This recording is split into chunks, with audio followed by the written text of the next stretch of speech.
Değerli konuklar, sevgili izleyiciler, hepiniz Fikir Önder'le yayınımıza hoş geldiniz efendim.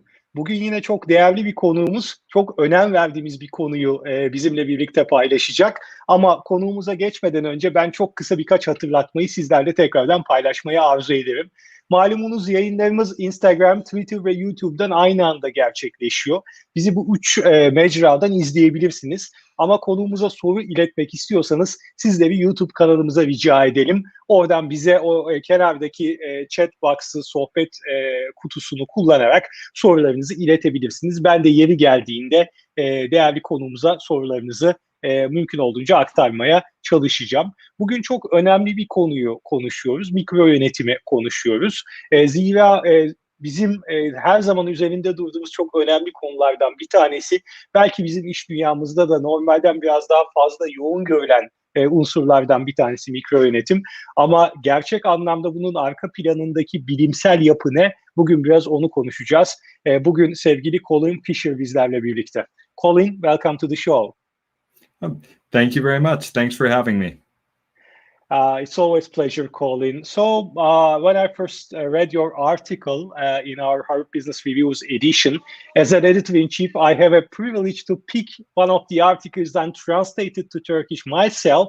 So that was the one that I picked from that issue. And I really enjoyed the perspective and the research findings there. So this is why we are here this afternoon. And thank you for your time for being here. So Colin, let's kick off with this broad question, if I may.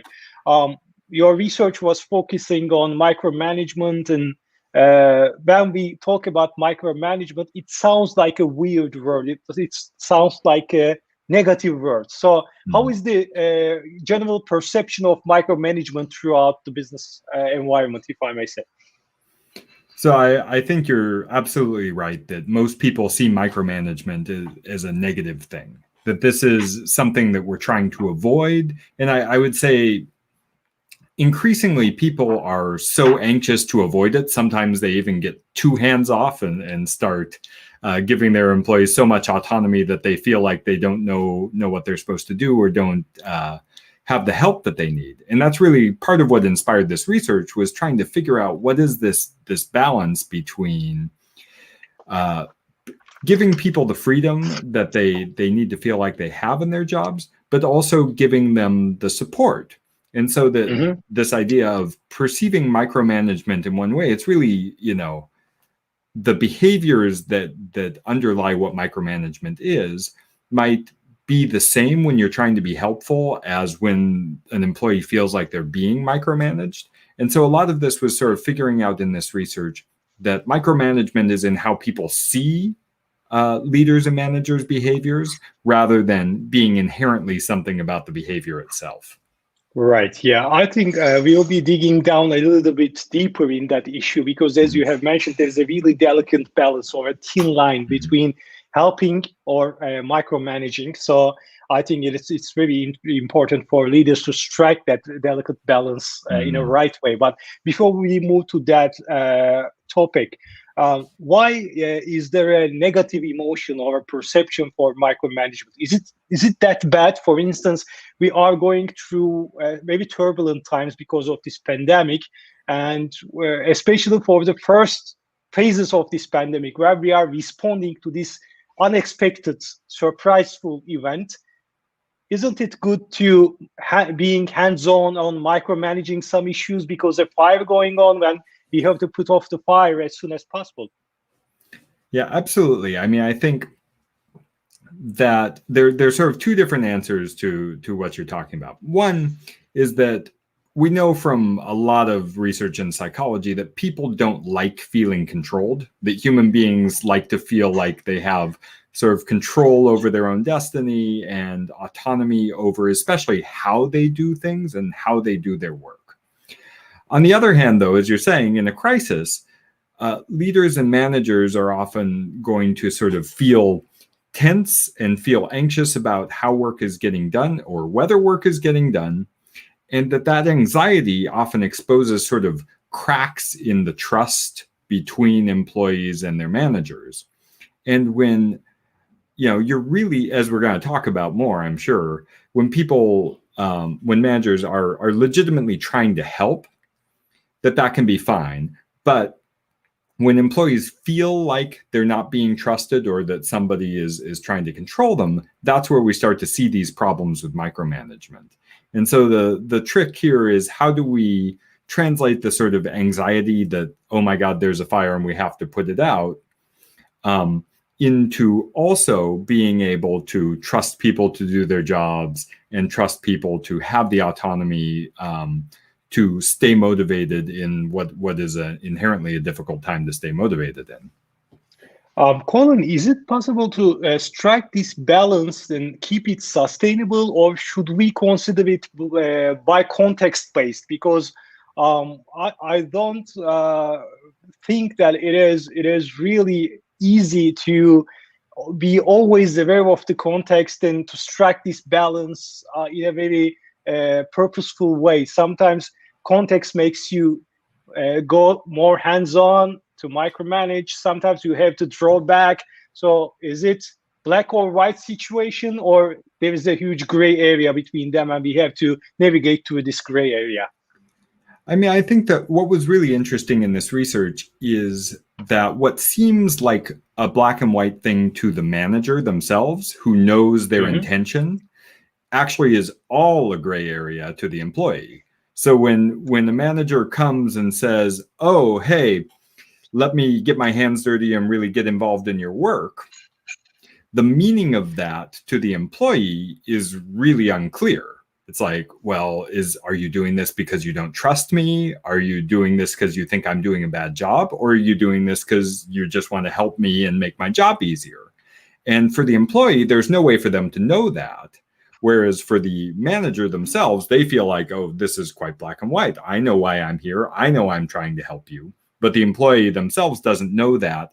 And so a big part of what we've discovered in this research is how it is that managers can make themselves understood and make their intentions clear to their employees. And that really seems to make the most difference, regardless of the specific context. So it's not that there's a good way and a bad way. It's really about creating this mutual understanding between managers and their employees. Yeah.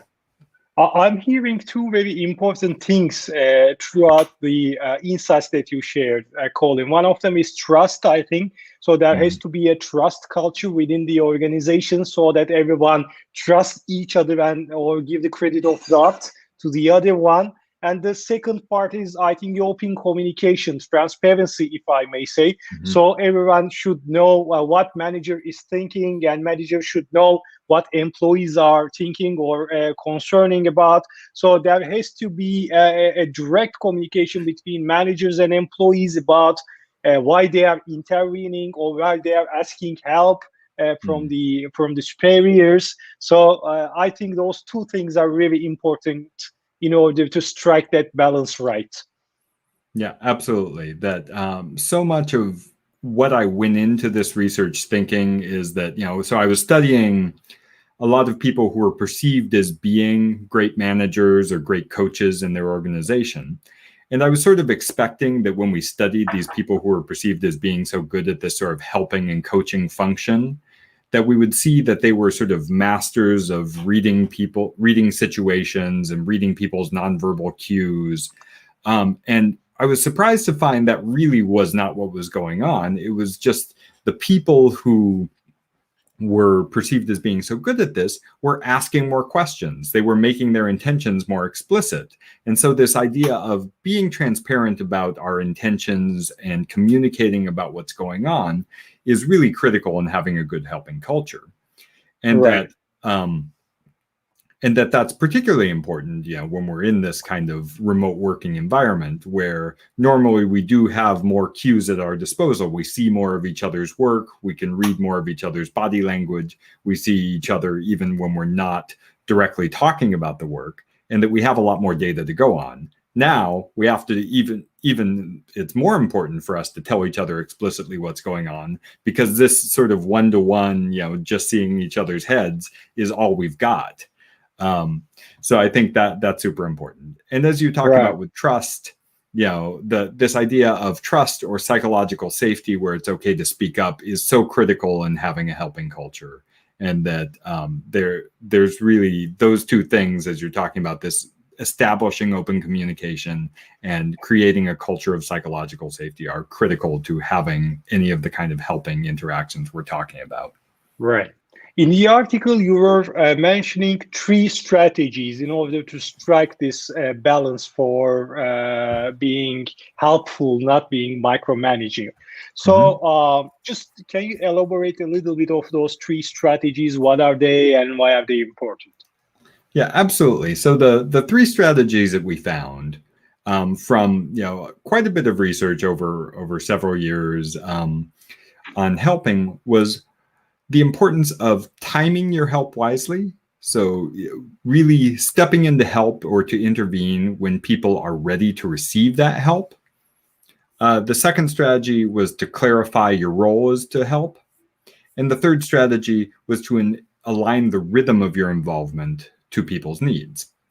And that, as you were saying, each of these strategies sort of has quite a bit underneath it of why it's important, and how when you don't time your help wisely, when you don't make clear your role is to help, when you don't align the rhythm of your involvement with people's needs, that what is intended to be a helpful interaction can turn into being perceived as micromanaging or even be harmful in other ways. Right. So let's dig down these 3 strategies a little bit. For instance, you said that timing is very important. So just what is the main idea about this timing issue, and how can we define the right time to approach to our colleagues or employees to offer help? So that's a great question. And I think that, again, what I sort of had expected was to see this really perceptive people who were watching and listening for the right moment and could sort of read situations in a way that no one else could. But again, instead, what we found was really the people who were asking questions about, what can I do to help? What do you need right now? Those people got the data about when to step in and help in a way that others did not. So simply making sure that you're asking and getting data about what people need is, of course, a huge part of this. But the biggest difference we found when we started taking this into laboratory experiments with timing and actually doing the same kind of help at different times for groups that were trying to make decisions, we found that when you tried to help before the group had started their task, it was much harder for them to sort of take in the information and appreciate help, especially help that was based around the process of how to do the work. But the group was much more receptive after they had already started the work and could see the problem for themselves and were actually experiencing it right then and there. And so the groups appeared to be most ready to receive help and advice when they were already engaged in the work, and they could start to really see the concreteness and the reality of the kinds of problems and difficulties they were going to have. And this is especially true around issues of process, which tend to be kind of abstract when you're not doing the work. So if I start telling you how to do something that you're not doing right now, it doesn't seem like the most important thing to you at that moment. And it's only important how to do something when you're on the verge of doing it, or really what we found is even right after you start doing it, even the difference between right before you start something and right after you start something made significant differences in people's willingness to take this help. Right. So the idea of readiness was people who recognize a problem are much more willing to take help. And so whether that comes from the recognition of asking them and saying, what help do you need? And they can tell you, or whether that comes from them starting a task where you know that they're experiencing something that they could use guidance with. Those are the times where people tend to be more ready for help. Right. I think there is also a very delicate thin line between giving people feedback versus helping them. Because as a leader, let's say I'm a leader of a team and the team is starting a new project, and I can easily spot a pain point or a problem point throughout this project, but team is not aware of this. So if I let them to start the project, kick off the task, and to progress a little bit, maybe they will come to a point that they still do not recognize this pain point or a problem. So I have to intervene. So I think giving feedback is telling them, okay, guys, there will be some problem at that stage of this. Be careful, but not intervening or taking your hands on and just digging in the situation. But when it comes to a point that they realize that problem or pain point, then you should be ready for that, helping them to overcome this. I think this is also a very important part, because sometimes leaders can say, okay, I warned you and you just crashed on the wall. So this is your fault. And this shouldn't be like this kind of a blaming thing, I guess. Yeah, exactly. And I mean, I think that gets into the second strategy a little bit, where yes, if you're trying to give people these warnings, the ideal strategy that we found in our research is that you have already framed your role as to be somebody who can be that resource that they can go to when they need help and when they run into problems. And if you've told them ahead of time, I'm here to help you when you need it, and it's almost inevitable in any kind of complex kind of work that people are going to need some help and support from management. And so if you've made your role clear and said, when to run into problems, I'm here to help you, I'm here to support you, please come to me and let me know, that's going to set them up better to actually let you know that and make it a lot easier when you do need to intervene than if you have not made that clear to them in advance. Right. Yeah. And also, it's really important to frame this, as you said, Colin. It shouldn't sound like, okay, guys, you screwed this up, and now come to me and I'm going to fix it. So this shouldn't be like that. It should be like, we are a part of a team, and I'm here as a capacity or a potential. Come tap into me, and I will be there for you. So it is, I think, the framing of the role is very important. But besides that, you also mentioned in the article or in the findings of the research that leaders should be very good listeners. So why this is important? What is the role of being a good listener in order to help people out throughout this problems, if I may say? Yeah, no, that's a really important point. And that being a good listener, especially in these times, I mean, I think we all can see now, there's no way for a manager to know everything that's going on with the work of the people that they're managing. Even if we were all together in an office, there's no way that any manager could know everything that's going on at one time and to know what problems are happening. And so the best way to find those things out is to be a good listener. And that's the way you're going to find out what kind of help you need to be giving.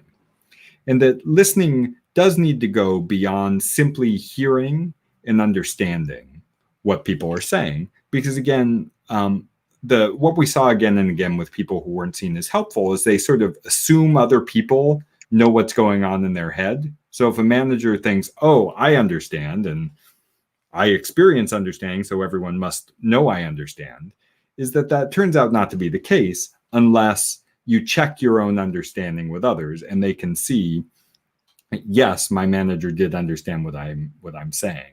And so listening again goes beyond hearing, understanding, to actually responding to people in a way that they can see that you understand their problems. And that's going to make them a lot more willing to accept your help when they have the sense that you understand their problems from their perspective. And that really highlights the sort of importance of listening actively, not just listening and hearing and understanding. Right, yeah. I think, Colin, this system works the best when a leader frames herself very openly and very clearly, and then the team members feel free to come and ask help when they need it. But in lots of environments, we see that employees or team members think that asking help somehow shows them incompetent or makes them less successful, if I may say. So there is a vicious cycle that people are not asking for help because they don't want to be seen as incompetent.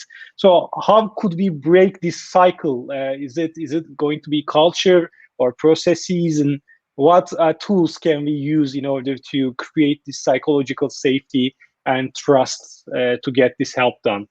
Yeah, absolutely. I mean, that's a critical issue, and that is one of the stickiest problems whenever people, whenever managers ask about this kind of helping, how they can have more of a culture of helping in their organization.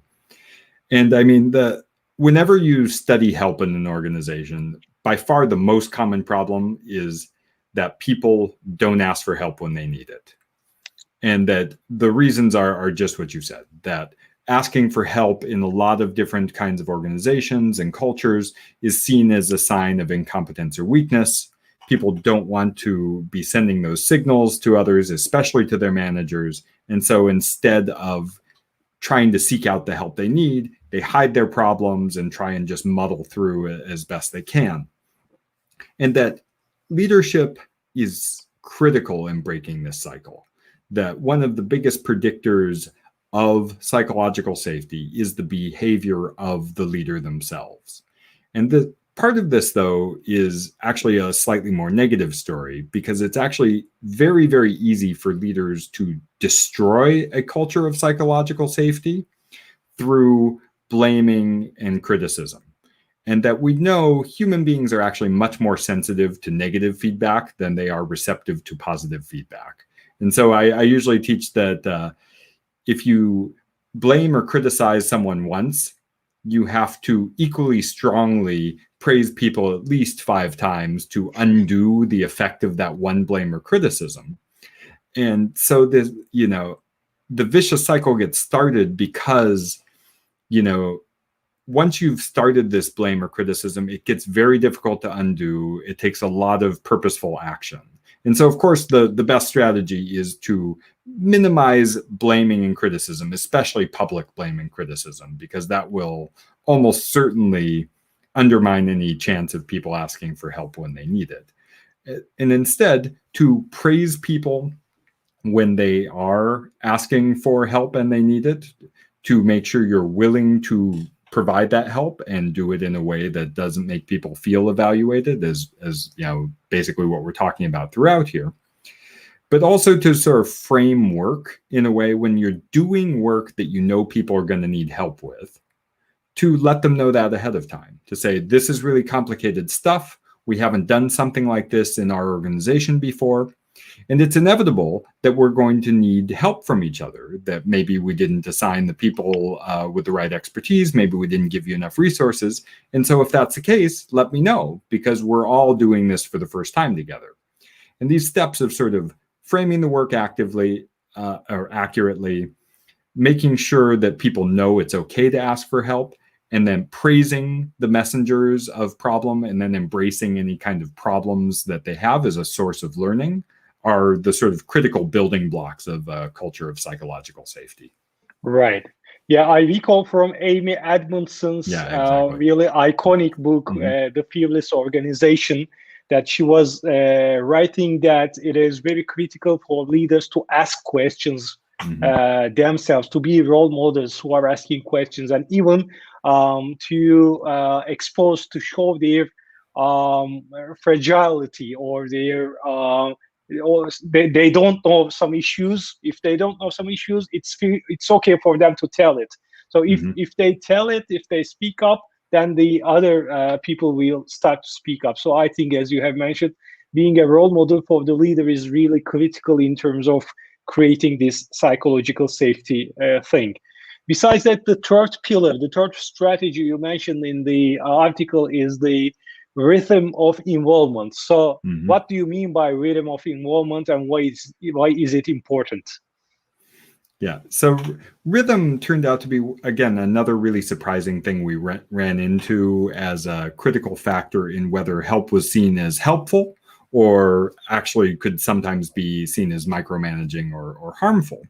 And the reason for this is that when managers did not allot the right amount of time or they didn't cluster their time in a way that allowed them to actually solve the problem and contribute to a project, that was when things started to go wrong. And so the two rhythms that we talk about are guiding and path clearing. And guiding was when leaders really did dig into a project and get their hands dirty with the actual problem that people would deal with, and almost would be like a team member or a collaborator in helping to solve this problem. But to do that, you can't fall out of touch with the work that's going on. And the thing that we would see go wrong is when managers would, get really deeply involved. They'd spend a bunch of time learning about the problem. The employees would spend a lot of time catching the leader up. But then if the leader went away for a day or two, everyone else is still working on it, and the problem would change. And so the leaders who were successful in guiding actually clustered their involvement over a lot in one day or over a bunch of days that were right next to each other. And that way they wouldn't fall out of touch with the problem.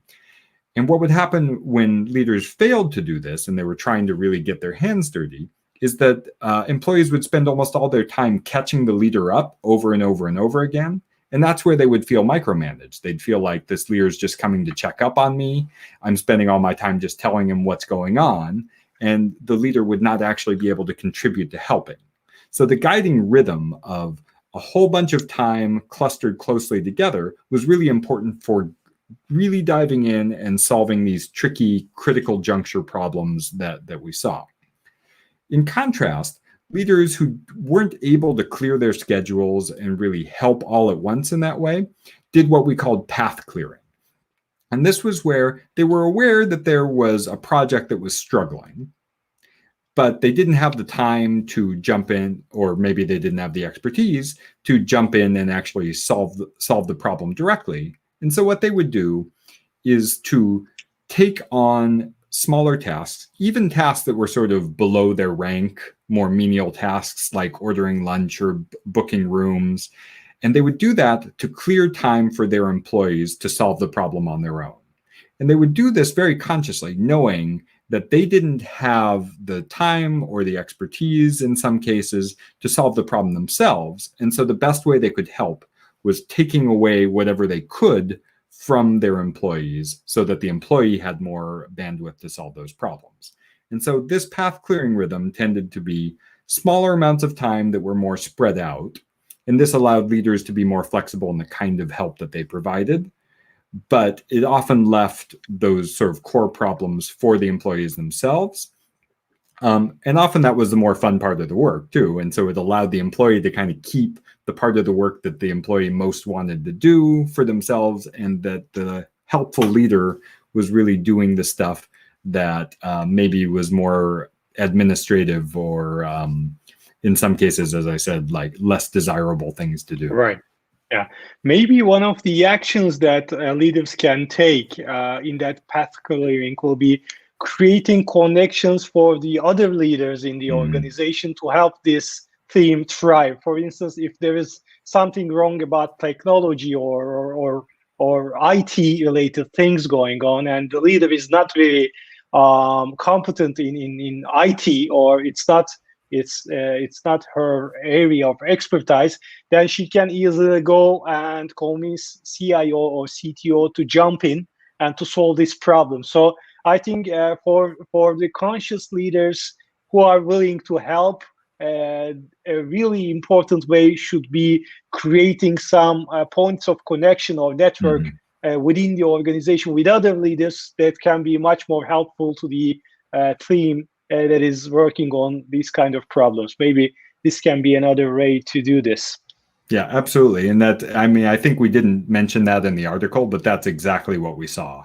That a big way that path clearers were helpful was by making these new connections and doing the administrative work to schedule somebody else to come in to make that phone call or send that email on behalf of the team leader to say, here's what we need. Can you come in at this time? And I'm going to, I, the helpful path clearer, am going to catch you up Yeah.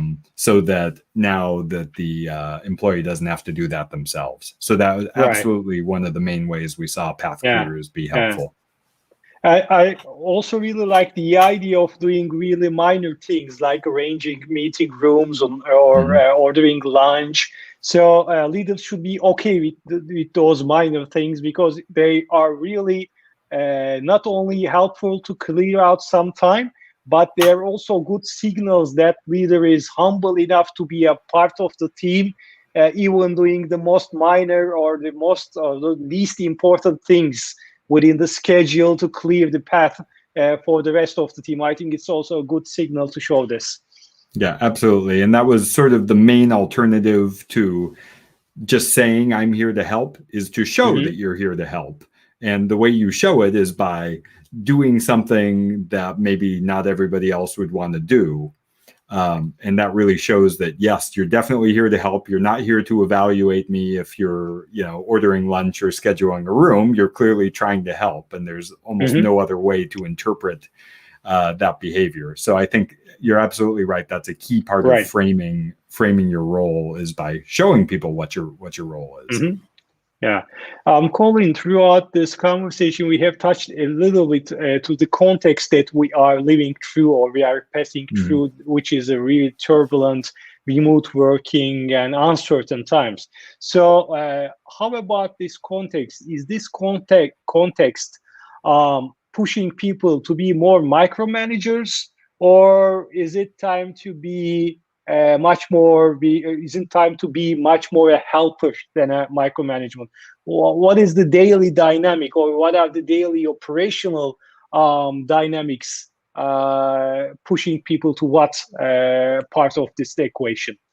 Yeah, I mean, I think that especially at the beginning of the crisis, we sort of saw managers pushed to either extreme, right? That some managers responded to not being able to see people every day by, trying to put in additional layers of monitoring and control and getting even more micromanagey. We've heard a lot of stories about managers who are, putting in monitoring devices to make sure people are at their computers for certain amounts of time and to make sure that people are working when they say they're working. And that we saw other managers respond in exactly the opposite way, by just completely ignoring their employees and their direct reports and just hoping that they get on with it. And so I think this idea of striking a balance became even more important during the pandemic, because we saw so many people sort of default to one of these extremes.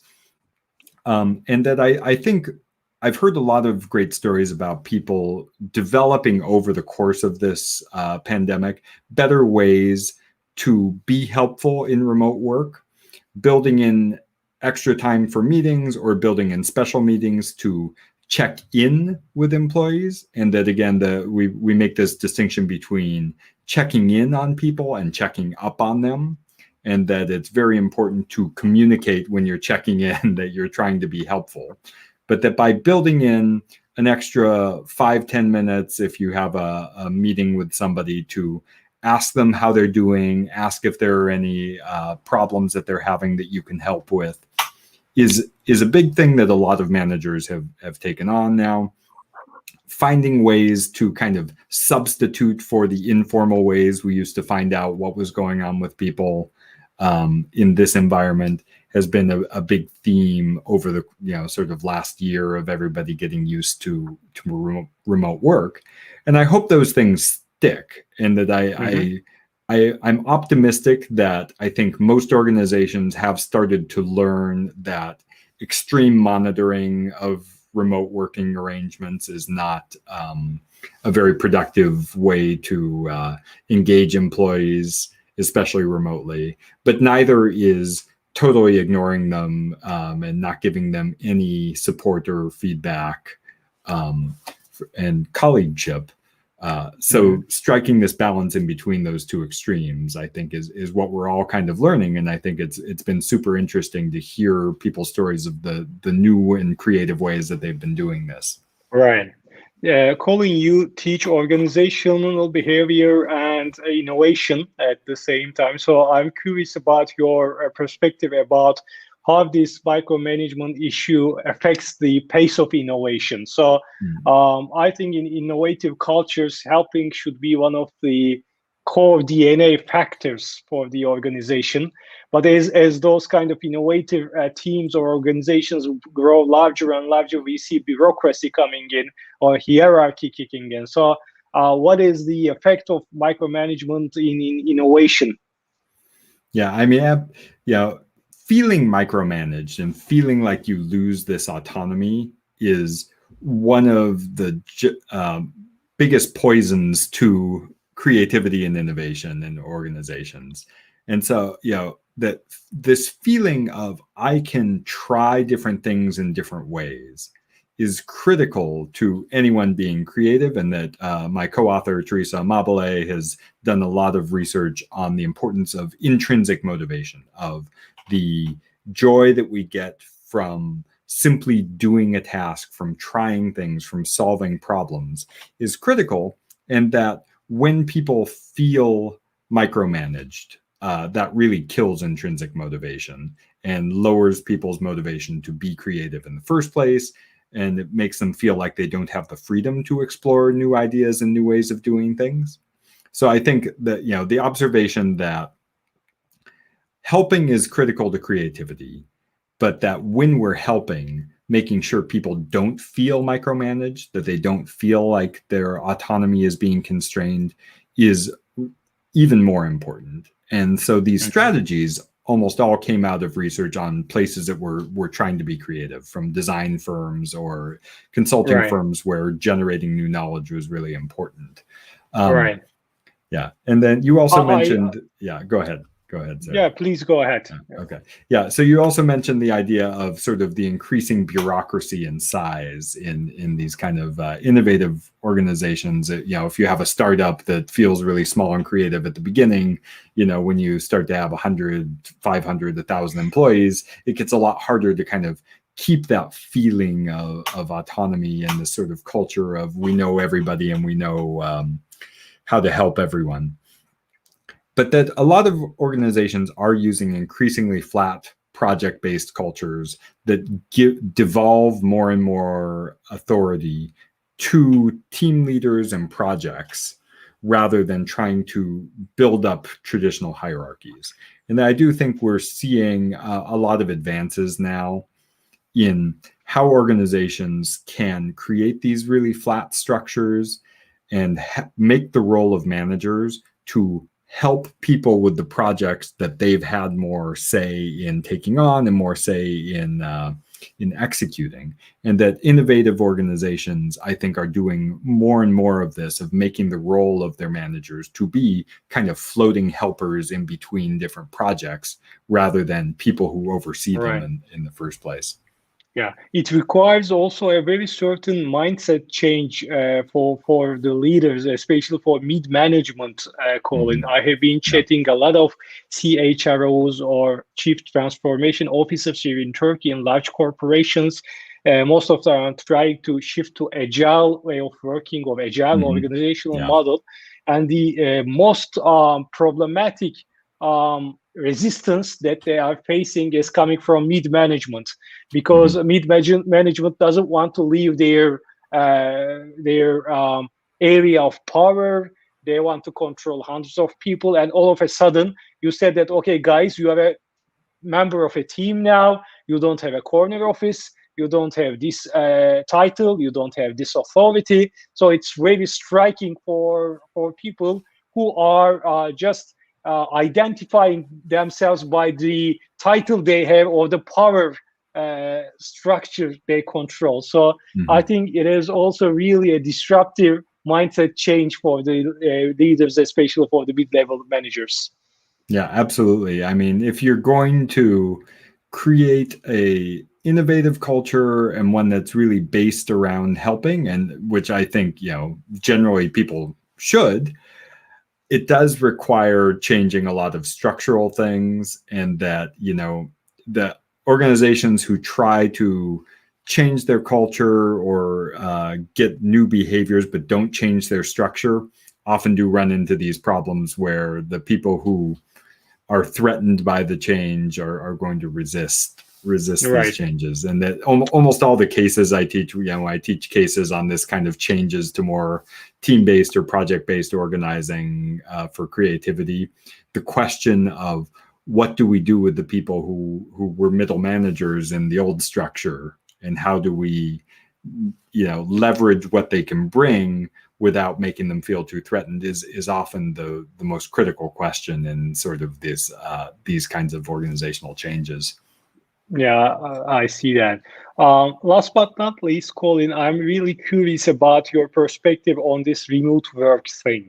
With this COVID, we are just 100% shift nearly to this remote work.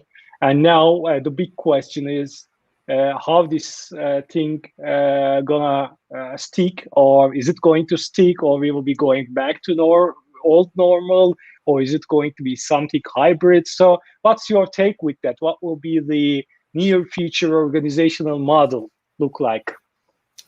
Yeah, I mean, if I knew that, obviously, I wouldn't have to be still doing my professoring job, right? We'd all make a lot of money if we could predict to that degree. But I mean, I do think what we've seen is a lot of learning, as I've said. We've all learned, organizations have learned, managers have learned how to do this kind of remote work. And I hope what everyone takes away from this is what kinds of things that we can do better and more efficiently in this remote way of working, and what kinds of things that we lost, what kinds of things that we do need to be face-to-face and that co-location really brings to us. And so I'm actually doing some work with one of my PhD students who's from Turkey, Ozumcan Demirkaliskan, and she's been doing work on sort of what it is that we get out of co-working and co-location, and that we do see there's a lot of kinds of learning and creativity that we get out of co-location, and being able to see the process of other people working. And so I think as we get better at identifying those things in our own organizations, what are the things that we actually need to be in the same room for, and we would benefit from being co-located with? And what are the things that we're actually more efficient and we can do better remotely? We're going to see, hopefully, just organizations that work better and are more humane in terms of not making people come into the office for the sake of coming into the office, but also give people the option to work together in ways that allow for some spontaneity, for different kinds of culture and learning to build up over time, are both going to coexist. And I think that's going to be, going to depend a lot on the kind of work you do and a lot on your own kind of organization. But I do think we're going to see more remote work than we saw before, because simply we're better at it and we've identified a lot of things that it's good for. But I think we've also probably identified a lot of its limitations through the course of this pandemic, and that hopefully that knowledge will help us to organize better in a lot of ways. Right. Colin, thank you very much for being with us this evening and sharing your perspective and the findings of this research and the details of the article. Really appreciate your time. Yeah, thank you very much, Serdar. Thanks for having me. Great pleasure. Sevgili dostlar, değerli izleyiciler, bugün University College of London School of Management'tan Colin Fisher'ı ağırladık ve biraz mikro yönetim, birazcık bu konuyu daha farklı şekilde hayata geçirebilmek, daha yardıma yönelik gidebilmek için nasıl hareket edilmesi gerektiğini konuştuk. Üstüne de biraz bu Covid'le birlikte geçtiğimiz dönemde yeni çalışma biçimlerine dair birkaç noktayı paylaştık. Sizler de bu akşam bizlerle birlikte olduğunuz için, bizi izlediğiniz için çok teşekkür ediyoruz. Hepinize mutlu ve sağlıklı günler diliyoruz efendim. Hoşça kalın.